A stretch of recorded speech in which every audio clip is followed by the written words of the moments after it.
Assalamualaikum warahmatullahi wabarakatuh. Kembali lagi di channel Pena Mahabbah. Pada kali ini kita akan mengkisahkan ketika Nabi Khidir dijadikan budak.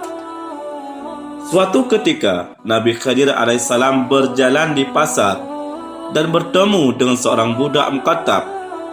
Melihat penampilannya yang saleh, walau tidak mengenalnya sebagai Nabi Khidir, budak itu berkata, "Bersedekahlah padaku, semoga Allah memberkahi engkau." Tanpa memperkenalkan diri atau membuka identitasnya, Nabi Khidir berkata, "Aku percaya bahwa apa yang dikehendaki Allah pasti akan terjadi. Tetapi aku tidak memiliki sesuatu apapun yang bisa aku berikan kepadamu." Sang budak berkata, "Aku meminta kepadamu biwajhillah, bersedekahlah kepadaku, karena aku melihat wajahmu sebagai orang yang baik dan orang yang saleh. Karena itu, aku mengharap berkah darimu." Kemudian beliau berkata, "Aku beriman kepada Allah, tetapi aku tidak memiliki sesuatu yang bisa aku berikan kepadamu, kecuali jika engkau ingin menjual diriku sebagai budak." Namun budak itu terpana memandang Nabi Khidir, seolah-olah tidak percaya. Dirinya sendiri sebagai budak, bagaimana mungkin bisa menjual orang merdeka sebagai budak? Kemudian ia berkata, "Apakah hal itu boleh dilakukan?" Nabi Khidir berkata, "Engkau telah meminta kepadaku dengan atas nama Allah yang Maha Agung, dan aku tidak bisa mengecewakan engkau. Demi wajah Tuhanku, juallah aku dan pergunakanlah hasilnya untuk memenuhi kebutuhanmu."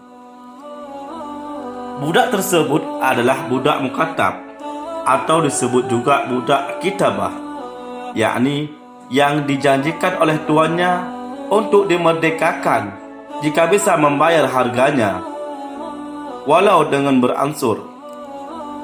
Ia juga tidak dibebani pekerjaan tuannya dan bebas berusaha untuk memperoleh uang penebusan dirinya.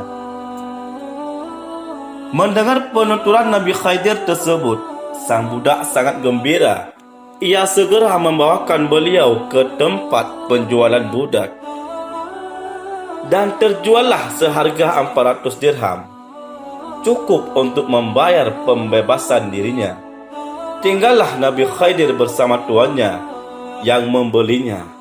Tetapi selama beberapa hari lamanya, beliau tidak diperintahkan apa-apa.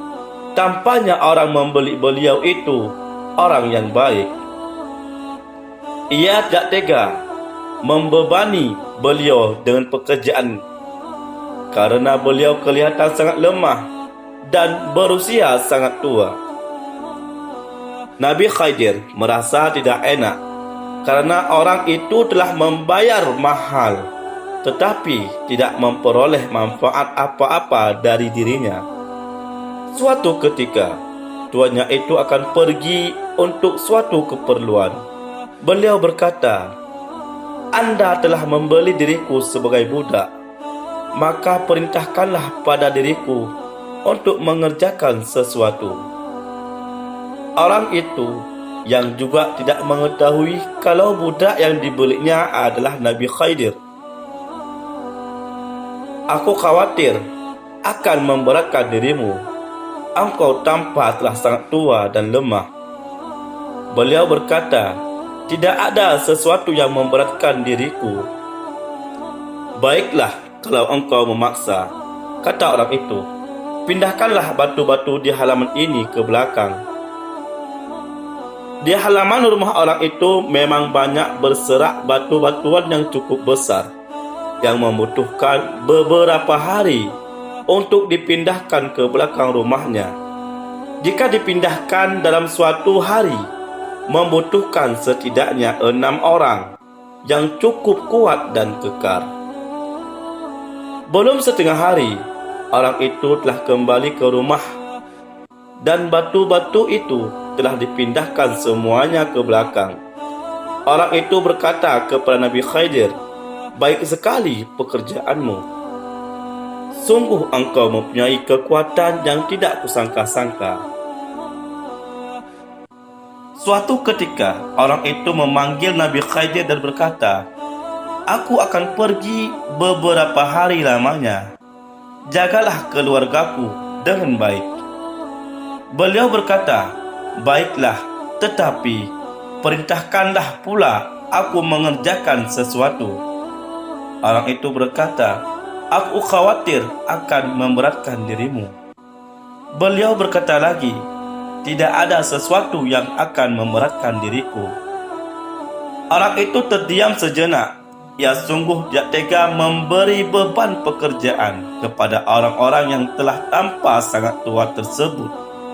Tetapi karena memaksa, ia berkata, "Jika demikian, buatlah batu bata. Aku akan membuat rumah setelah pulang dari perjalanan ini." Tentu saja pekerjaan yang amat mudah bagi Nabi Khidir. Bahkan lebih dari itu pun beliau bisa melakukannya, karena beliau memang dikaruniai Allah berbagai macam karamah. Beberapa hari berlalu, orang itu pulang kembali, tetapi ia tidak menemukan tumpukan batu bata. Sebaliknya, ia melihat suatu rumah cukup megah, sesuai dengan yang direncanakannya. Pada tempat yang disiapkannya, ia tidak mengerti, padahal ia tidak pernah menceritakan gambaran rumah yang ingin dibangunnya kepada siapapun. Orang itu segera menemui Nabi Khidir di tempatnya dan berkata, "Aku akan bertanya kepadamu biwajhillah, siapakah sebenarnya engkau ini?"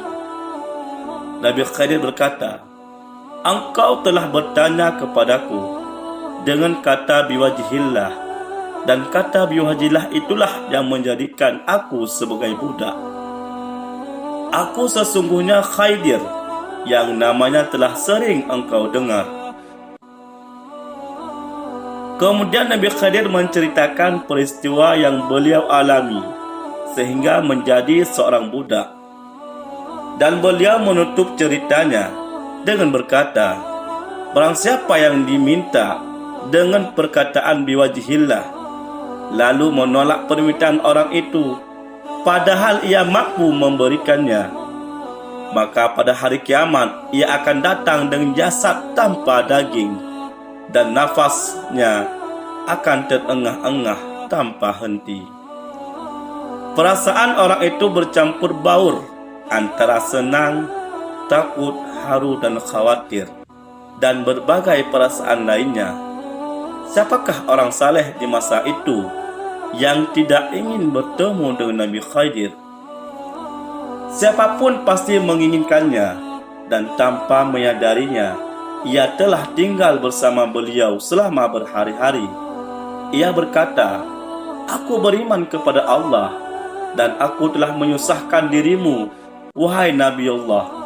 Andai kata aku tahu tidak perlu terjadi peristiwa seperti ini." Nabi Khidir berkata, "Tidak mengapa, engkau adalah orang yang baik dan saleh." Orang itu berkata, "Wahai Nabi Allah, silahkan engkau mengatur rumah dan keluargaku sesuka engkau. Atau bila ingin bebas dari perbudakan ini, aku akan memerdekakan engkau, wahai Nabi Allah." Kemudian Nabi Khidir berkata, "Aku ingin engkau memerdekakan aku, agar aku bisa bebas beribadah kepada Allah Subhanahu wa Ta'ala." Maka orang saleh tersebut memerdekakan beliau tanpa syarat apapun. Dan Nabi Khidir berkata, "Maha terpuji engkau ya Allah, yang telah mengikat aku dalam perbudakan, kemudian menyelamatkan aku darinya. Ya Allah, semoga engkau menjadikan kami sebagai orang-orang yang berakhlak baik, dan membantu saudara-saudara kami yang lainnya untuk mencapai surgamu.